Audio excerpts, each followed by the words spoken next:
Welcome Eric Huffman to the Morning Update Show. Hello. Eric, good morning. Good morning. Good to see you. Great to see you as well. Thanks so much for joining us today. Thank you for having me. I'm excited to be here. All right, so I'm gonna kick us off right here. And first question is, now, of course, Treyana knows about me. Well, you can solo me in over there. There you go, Salman. Can you tighten me up, sir? Mr. Director? There you go. For people like Treyana who know Mean Girls and myself, then we know what it's all about. But maybe you could jump in first, tell us a little bit about yourself, and then tell us about Mean Girls. Yes. Well, my name is Eric Huffman. I'm an actor. I've been doing this acting thing for about 10 years now. Grew up in Kansas City, and I'm on the national tour of Mean Girls right now. Mean Girls is based on the 2004 film written by Tina Fey, also starring Tina Fey. It's kind of became an instant cult classic. It's been around for a while now.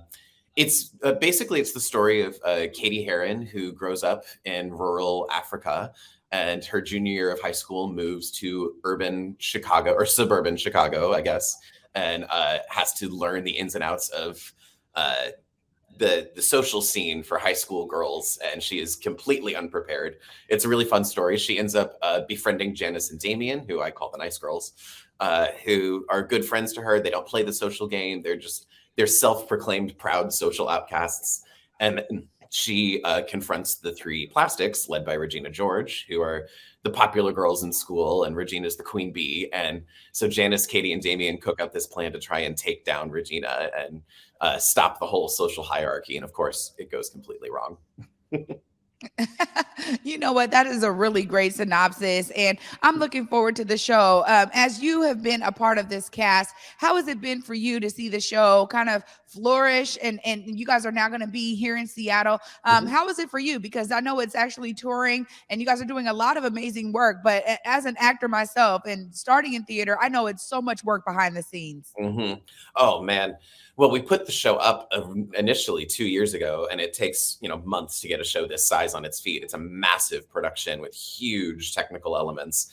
And then we ran for a couple months, and then everything shut down. So we had a year and a half off, and we just got back about 5-6 weeks ago and started putting the show back together again, which was a bizarre experience. But we put in so much work. We've had a week of performances now, and it has been so electrifying being back in a theater after everything we've all been through. I think the audience needs comedy right now. You can feel just this energy in the theater. It's so fresh and vibrant, and I'm just happy to be here. That's good stuff. I was doing some research on you, and yeah, they're real proud of them down there in Kansas. It's a lot of media, and I mean, you've been performing. You've done literally thousands of shows. Have you been out to the Paramount here in Seattle before? Yes, this is my third or fourth time playing it. I forget. It's one of my favorite theaters up in this area. It's just so beautiful. See, that was the perfect answer right there. We haven't. Have you been to a show yet? Yeah, I have. I got to see Jesus Christ Superstar. Okay, you saw Jesus Christ Superstar, and we interviewed Curtis Blow, because whatchamacallit's here this weekend. I haven't been able to get to the Paramount, so I'm excited to see this show. Trey kind of hit on it, but maybe you can give a little bit more about what it's like, though, the experience of getting back. People are like coming out of this COVID cave, and they're like, what's the experience like? What can people expect? And it's something that you can only expect in that live theater experience. Oh, it's just so cool. We were saying, like, the audiences the first time around were great, and it was fun, but this time we just feel so connected in a way that we never did the first time around. Every word is heard. I love it seems kind of normal at first. Like, we're just like, oh yeah, this is the theater, this is what we do, and then someone will just like cry for 2 minutes and then go back to normal again. Yeah. Well, the thing too, Eric, is that I think so many of us have dealt with these adjustments, but actors, you guys had like a very unique experience during COVID. What were some of the things that you did during that year and a half of all of these Broadway and venue shutdowns that allowed you to keep going? Oh man.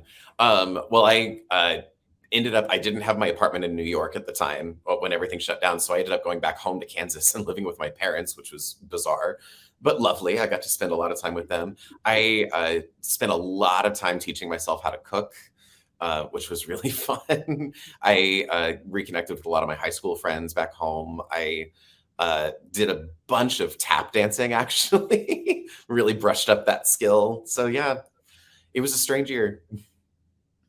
You know what? You just said that, and that was going to be my next question to you, because as I said, the story of Mean Girls, I think many of us experienced in high school. As you are, a top character in this cast, what are some of the things that really resonate with you about your growing up in your childhood?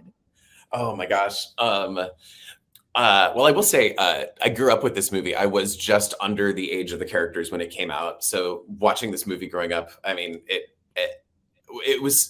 it could so easily just be like a surface level, like here's a fun high school story. And it is at the end of the day, but there's something so much more depthful to these characters. There's something so three-dimensional that we all experience in high school. We all know a Regina George who's popular but mean. And we all know a Katie Heron who's just so sweet and innocent and a good friend and has no idea what's actually going on.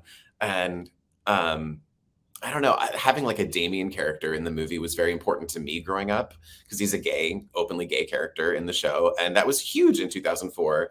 And that's not even a plot point. It's just a fact about him. And I think, representation matters in things. And I think Mean Girls shows a lot of facets of society and culture that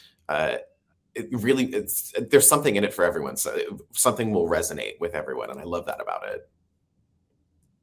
Man, I'm sitting here smiling because Eric just hit on so many like dope points. And then my last thing is usually like, okay, we want to give you the floor and tell people why they should come. And it was just naturally asking the question. You hit everything there. I won't cheat you from the opportunity though, Eric. We're gonna give you the last word right here, and you can tell people why they should come out to the Paramount Theater from November 16th to the 21st to see Mean Girls.